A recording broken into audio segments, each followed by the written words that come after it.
It is the dreariest of dreary days today. I guess that's part and parcel of fall, so I welcome it, but at the same time, it's very dark. There's your weather report. It's quite dark, so I have the light on in the back, which I don't normally. I'm wondering if it's creating a bit of a halo effect. Anything to make me more angelic, I suppose. Just got back from bagels with the fam. Have this horrible styrofoam cup, which every time we go there, I'm like, forgot my reusable cup. Why styrofoam though? Why? So many other options. We love our bagel shop though. It's like small, family owned, so sweet. And we try to go there on the reg. So anyways, I really need to like set an alarm. Bring your reusable cup. So last night I took a shower and I had finished my shampoo, and that made me start to wonder, when was the last time that I did a beauty empties? I looked back on my channel and it's been like 6 months. So I have here in front of me 6 months worth of beauty empties. It doesn't look like that much, but this is just normal use. I've not tried to finish anything extra quick. I've just collected things as I finish them, and I thought I would just chat through everything and let you know what I think. Let's get into it. Let me start first with this still wet from the shower bottle of shampoo. This is the Bondi Boost HG shampoo. I got this for my husband. I got this for my husband so that I could share it with him.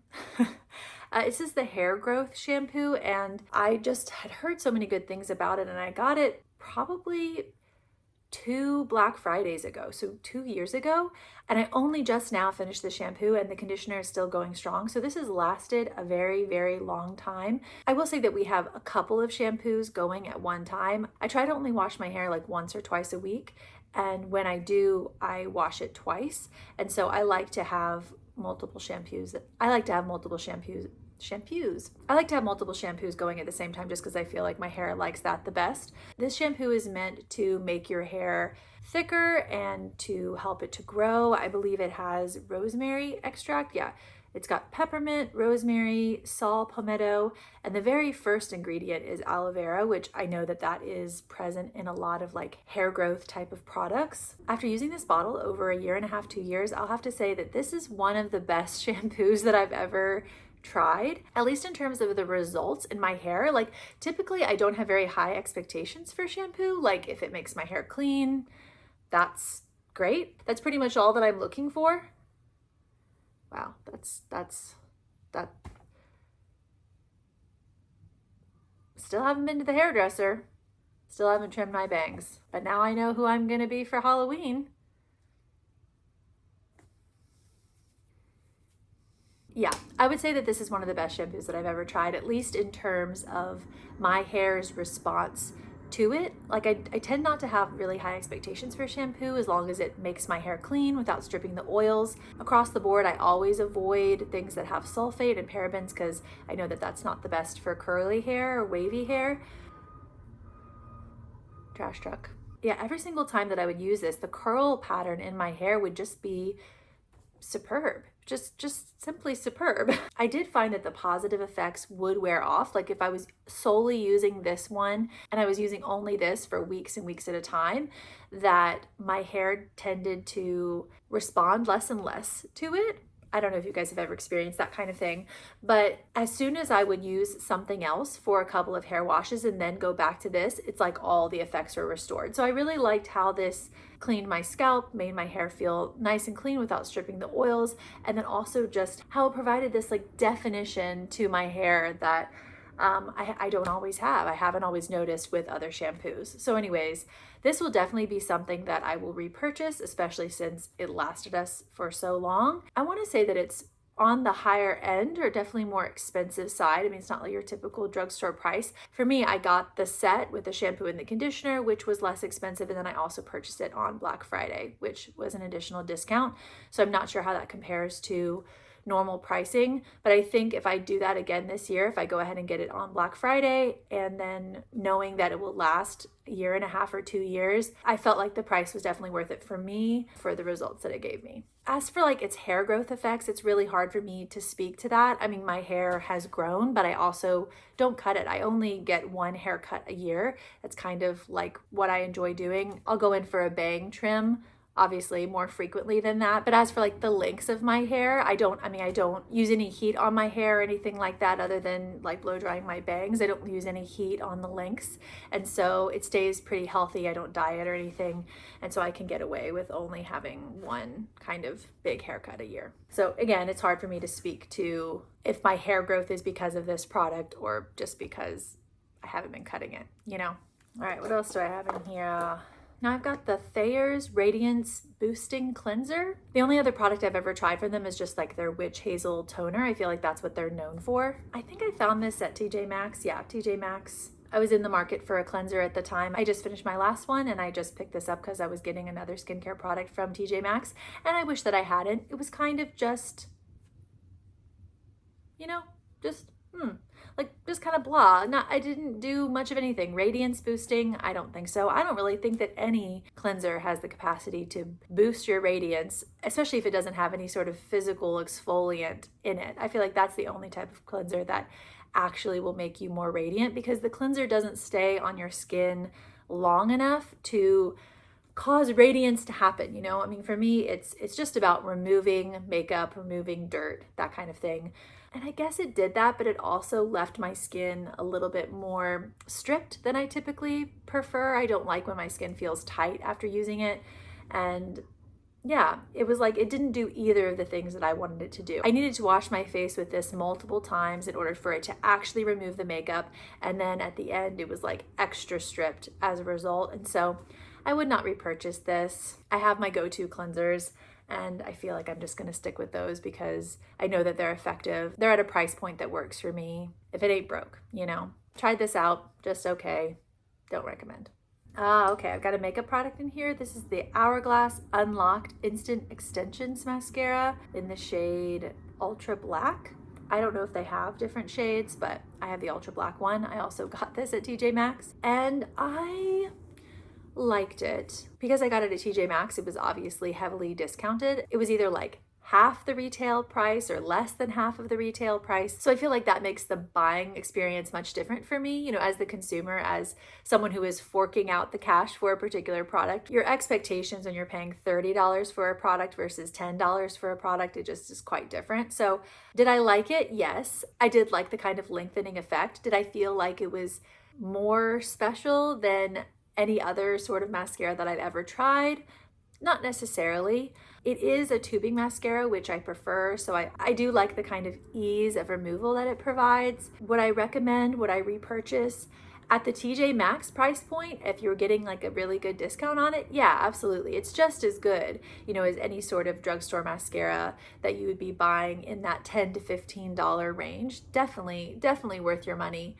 Well, I can only speak for myself. I definitely consider it worth that cost, but I'm not sure if I would go out and buy it full price at Sephora. I just feel like mascara is one of those things, and I know that people really vary on this, but mascara for me is one of those things that I can definitely find ones that I like at the drugstore and have a few favorites from there, you know, that I continue to go back to again and again. And so it's just kind of hard for me to rationalize, like, of all the things that I like to spend my money on, I'd say that maybe like blush or bronzer are things that I like to spend a little bit more money on.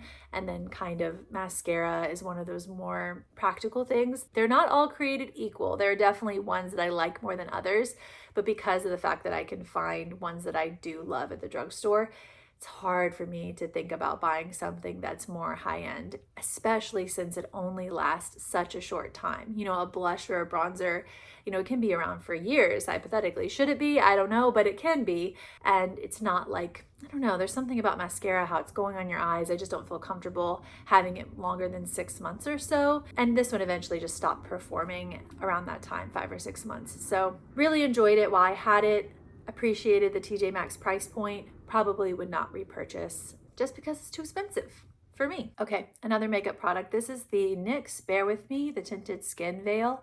I'm actually not sure if they have this exact product anymore. I know that they still have other things from the Bear With Me line. This whole line is kind of marketed as a lighter coverage, a little bit more skin-like finish, easy makeup. I enjoyed it while I had it, but so far in my makeup wearing journey, I just feel like with things like this, like tinted moisturizers in general, anything that is very light coverage, in lots of ways they feel indistinguishable. And I say that knowing that I have pretty good skin. I mean, I really only break out around my period, and then it's only 1 or 2 blemishes. So I totally understand that if you were wanting to have more coverage, if you felt like you had more to kind of even out, that your foundation or your concealer would definitely be more of a concern. But if you're just looking for kind of like a general evening out of your skin tone, a very light base, I feel like just use the one that you have. Use the tinted moisturizer that you have, or even mix the foundations that you have with moisturizer. At least so far in my experience, there isn't any one quality that sets a certain product so far above the rest when you're looking at such a light amount of coverage. Like there's really only so much that they can vary. Of course, you're gonna have ones that you like more than others. I mean, that's natural and normal, I think. But if you already have a tinted moisturizer in your collection, I would say don't worry about going out and trying the next new thing until you finish the one that you have. They're not gonna be that different most of the time. The variation is just incremental. In my mind, definitely not worth going out and accruing 2 or 3 or 4 tinted moisturizers. All of these kind of lightweight products generally look the same on the skin, and it's going to be hard for someone else out there in the world to distinguish that you have a different product on your face. You know, might as well use the one you have. Okay, next up is a sunscreen, the Trader Joe's Daily Facial Sunscreen, Broad Spectrum SPF 40. I believe that this is supposed to be a dupe for the Unseen sunscreen, and I would say overall that it is. It's definitely a silicone feel, and it definitely is imperceptible on the face, provides a really nice base for putting makeup over top. I'd say it pretty much checks all of the boxes that the Unseen sunscreen does, and at a lower price point. I have this bottle here that I finished, but after I finished it, I went out and got another one, so I already have another bottle of the Trader Joe's sunscreen on my vanity. So yeah, obviously I liked it enough that I repurchased it. Sunscreen price points, especially for the face, can really get outrageous, so finding something that is less expensive but still effective, sits well under makeup, what more could you want? Trader Joe's really comes in clutch with some of those good ones. And it's nice that if you're out getting groceries one day that you can just pick up the little things that you need. So yeah, really like this Trader Joe's one for a silicone feel sunscreen. If that is not your thing, this is not going to be your thing. You know, when you put on something silicone, it never feels fully like it's absorbed. If you're waiting for it to feel like a moisturizer feels when it goes from super tacky and there and then it absorbs into your skin, it's not going to feel that way. It's going to have that kind of almost a film feel over your face. That makes it sound really gross. It's not gross. It's just changing your expectations about what it's supposed to feel like when it's on your face. If that's not for you, this is not going to be for you. But if you don't mind that, I'd say that this is a really good drugstore priced sunscreen. Okay, another sunscreen. This is the Sweet Sation Therapy Sun Bell sunscreen. This is a facial sunscreen that provides a slight tint. It's SPF 30. And I'm pretty sure that I found out about this from like a Kate Bosworth recommendation. Blue Crush, Kate Bosworth, love her. And yeah, she was just going on and on about how this serves as like a tinted moisturizer or a light foundation, essentially. If you want to go out with a little bit of something on your face that evens out your skin tone, but you don't want to slap on, you know, a full face of makeup, this is the type of product for that.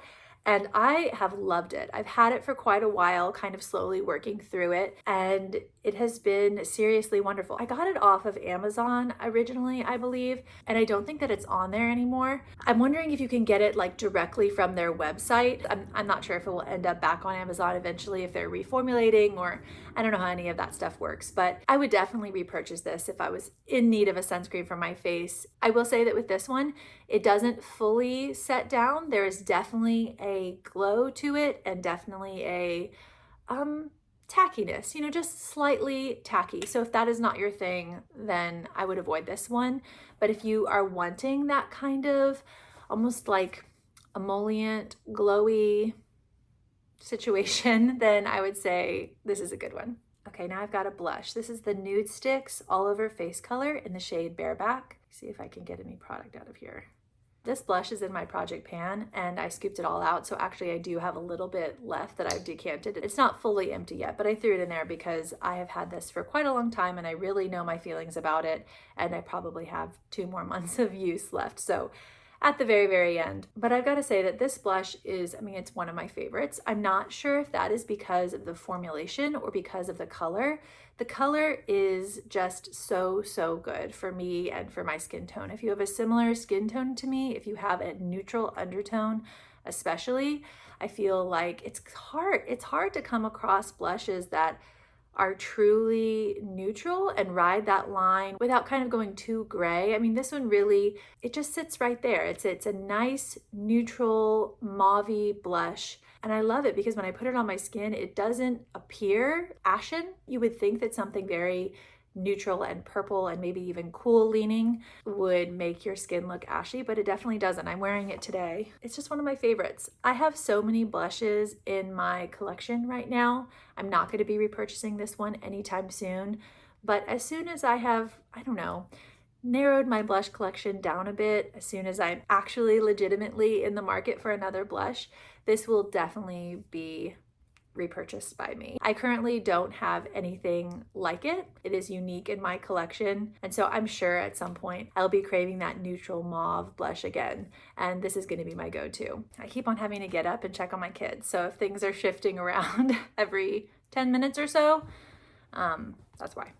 Okay, another skincare item. This is the Pacifica Kale Smoothie Refining Lotion, Kale, Pear, and Green Pea plus niacinamide. This was another TJ Maxx find, and similar to the Thayer's cleanser, I just feel like when I don't check reviews, when I'm just in there looking around and I'm like, this is a good price, I just end up kind of disappointed. I mean, not all the time, but 8 out of 10 times that I make a purchase that way, I just feel like it ends up not being as good. The whole, this is a good price, so I should try it out, or this is a good price, so I'm gonna buy it. I mean, it doesn't really work in a place like TJ Maxx because everything is a good price. Everything is on a discount. Everything is cheaper than it normally would be, you know?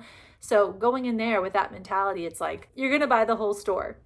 It doesn't work. I think my favorite way to utilize a place like TJ Maxx is to go there looking for things that I already know that I'm interested in purchasing and only purchase a thing if it fits that criteria. Unless I'm in that state where I'm comfortable with spending $5 to $7 just to try a moisturizer and I'm okay with the fact that it might not exactly work for me and I'm still going to finish it all the way. Unless I'm comfortable with that, then I really don't have any business shopping at TJ Maxx unless I'm purchasing something that I already have researched and that I already know would be a good purchase for me. So in terms of this Pacifica one, it was, again, like the Thayer's, just fine, just so. Nothing to write home about. It didn't hurt my skin. I didn't break out, nothing like that, but it was just okay. I mean, and I used it up. It didn't provide any kind of like outstanding or incredible moisturizing benefits. It didn't make my skin appear extra glowy or extra radiant. It was just fine.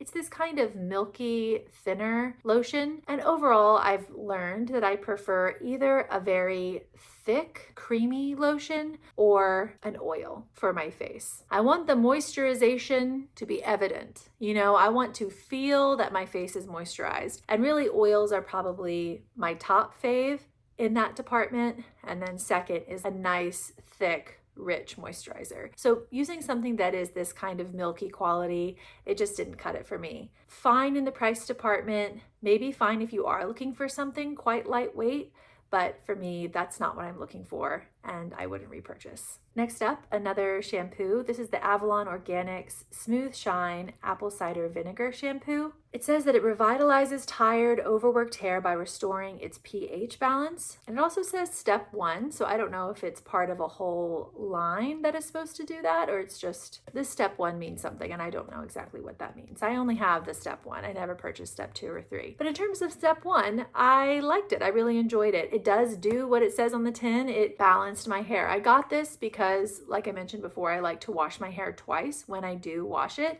And I find that something like this as a first wash that kind of gets rid of some of that debris and product buildup and all that sort of stuff works well. And then I could go in with either this again if I was really needing some clarification, or a slightly gentler shampoo. But overall, the main thing that I'm looking for in a shampoo, I don't know if this is redundant with the first shampoo that I reviewed, but I'm just looking for something that cleans my hair, doesn't strip it, and doesn't negatively affect the pH balance, which is what really made me gravitate toward this one. Pretty much across the board, I find that shampoos are all equal to me as long as they are sulfate-free and paraben-free. When they have sulfates, that's when I start to see negative effects in my hair. So I feel like as long as I stick to that sulfate-free category, which nowadays there are a ton of shampoos that are formulated without sulfate, so it's actually a very broad category at this point. But yeah, as long as I stick there, I'm good to go. Would I repurchase this? Sure. In the future, if I saw it and I was in need of a shampoo, I would go back to this one knowing that it was effective and good. But I also enjoy trying new ones, and as long as they're sulfate free, they tend to work for me. The only one that I would really consider repurchasing is this Bondi Boost one because of the other kind of effects that it had in my hair. Okay, next up, another makeup item. This is the Essence Lash and Brow Gel Mascara. It's essentially just a clear mascara that you can use either in your lashes as a clear mascara or in your brows as a brow gel. What to say about this one? What to say? It's been a very long time since I finished this one, probably 6 months ago. Not great. It wasn't great. It has a nice price point, $2 or $3, and I still don't think that I would repurchase. It just didn't provide any sort of lasting hold. I'm not sure if my brows are getting more wiry, like the older that I get. They're just getting slightly more stubborn, like my soul. But yeah, it just didn't do the trick. It just wasn't for me. If you don't need a ton of hold, this could probably be good for you. It didn't flake. It didn't flake. That's a good thing. It just didn't have enough body or motivation on any given day to trash. It just didn't have enough willpower on any given day to take on my apparently incredibly wiry brows. So thanks, Dad, for those. No, I will not be repurchasing. Now I've got the Well People Bio-Base Baked Foundation in the shade Fair Golden. I finished this one up in my project pan. I believe now Well People has reformulated or at least repackaged, which actually I think now they're owned by e.l.f., which might have been the impetus for the rebrand. Okay, coming. It's a new day. I've got a new cup of coffee. Mom stuff just came up yesterday, which got in the way of me finishing the video. So I'm gonna finish it today. I believe that I was talking about the Well People Baked Foundation. I'm pretty sure, correct me if I'm wrong or if you know different information, I'm pretty sure that the Well People brand was acquired by e.l.f. and so they had a big kind of revamp that went on with their packaging and all of that. So now this is under a different name, but I'm pretty sure it's just the same product. Overall, I would say I really liked this. I didn't exactly use it as a foundation though, and I think that that's an important thing to note. I used it more as a setting powder, something to kind of mattify my T-zone. And so I didn't have maybe as high expectations or as intense requirements as someone who might be using this as... Is there a moth? Did you guys see the moth? Have I lost my mind? It's possible.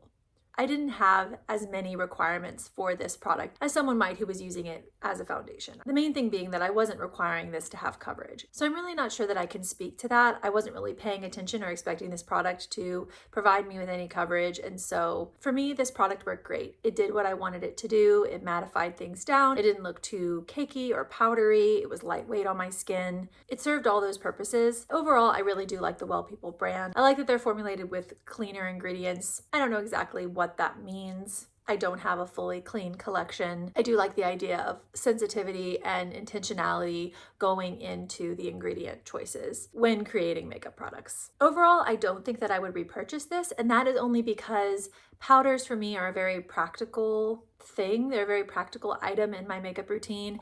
Because of that, I like to switch things up. I enjoy trying new things, especially within those categories where they serve a pretty practical purpose. Because my expectations are so low, it seems like I could try something new and not necessarily risk being incredibly disappointed by it. I only needed to perform a small, very basic function. And so because of that, I'll probably continue just trying new powders every time I finish one. All right, now another makeup product. This is the Becca Shimmering Skin Perfector Slim Light. I know the Becca is not around anymore, and so I won't take too much time talking about this product. I do think that some of the Becca products are still available under Smashbox.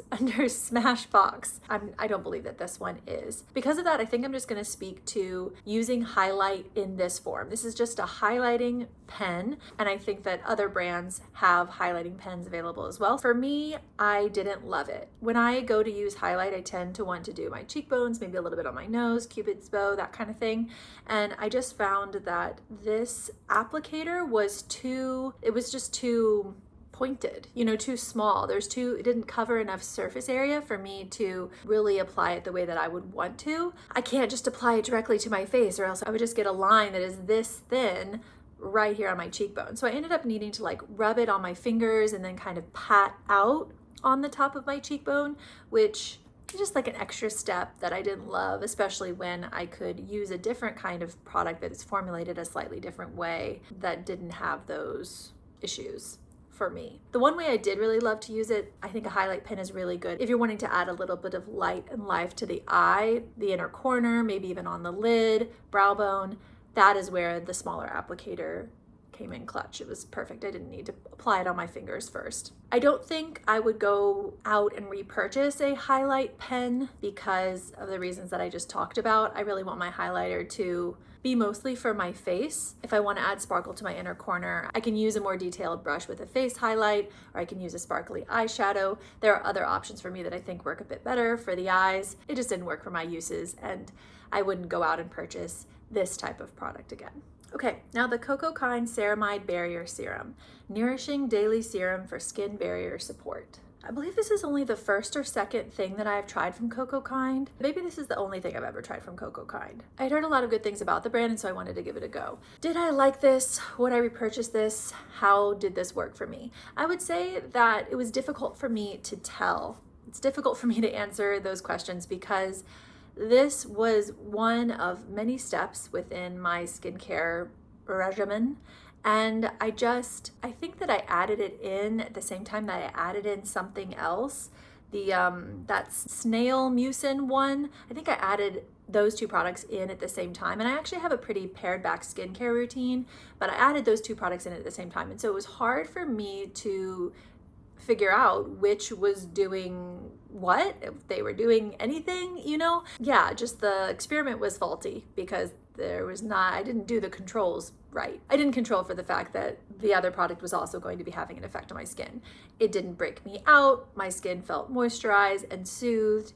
All those things. I didn't have a bad experience with this by any means, but it's not like I can narrow it down and say this is the one, this is the thing that was causing my skin to be great. Again, I figured out a skincare routine that really, really works for me. It's very simplified and effective, and my skin pretty much stays balanced, barring like one or two breakouts related to my period, or like if I really just let things go, don't take off my makeup at night for 1 or 2 days in a row. Just stop caring, just stop caring for my face. Then my face has a response to that. It responds and doesn't like it. But if I'm just doing the couple of products that I know work for me, everything is pretty balanced and pretty good. And I also have a couple of go-to products that if my skin is just flagging and maybe I really need it to look its best the next day, I can put those products on the night before and I can kind of be ensured that my skin will be recovered by the next day, at least 75-80% recovered. So all that to say, this wasn't a hero product for me. It was good. It didn't hurt my skin. It didn't harm my skin. Everything stayed moisturized. Everything stayed in balance. But adding it into my routine wasn't so amazing that I'm now going to go out and repurchase it. I like the way it felt on my skin. It was nourishing. I think I just have other products that are more of my go-tos, and they're going to get the repurchase as opposed to this one. Speaking of, this is one of those products. This is the Living Libations Best Skin Ever sea buckthorn. It says it's a cleanser and a moisturizer. It's a sea buckthorn oil. It also has jojoba oil in it, a little bit of coconut oil, tamanu, lavender, vetiver, grapefruit, and palmarosa. This is a hero product for me. I have repurchased this many times before, and I will continue to do so. This is one of those products that if I want my skin to look great the next day, I make sure this goes on my face the night before. My skin just loves it. My skin just really enjoys the ingredient profile that's in this product, and it's a go-to for me. It's a hero product. If I could only have like 4 or 5 things, this would be one of them. This is the 50 milliliter bottle. I believe it is 40 something, maybe 35, somewhere in that price range. And I have found it worth that price because of how long it lasts. I only use 1 pump at a time, and then the surface area of the face is not that much. I also don't use it for cleansing. I'm not sure that if you were using it to cleanse that you would need more product each time. Because of the way that I use it, 1 pump at a time when my skin needs it, probably 3 to 4 times a week. I find that it lasts at least 8 months. And so for me, that price point works. I hope that they never stop making this. I will go on purchasing it for as long as they do. Please, Living Libations, please do not get rid of this product. I love it so much.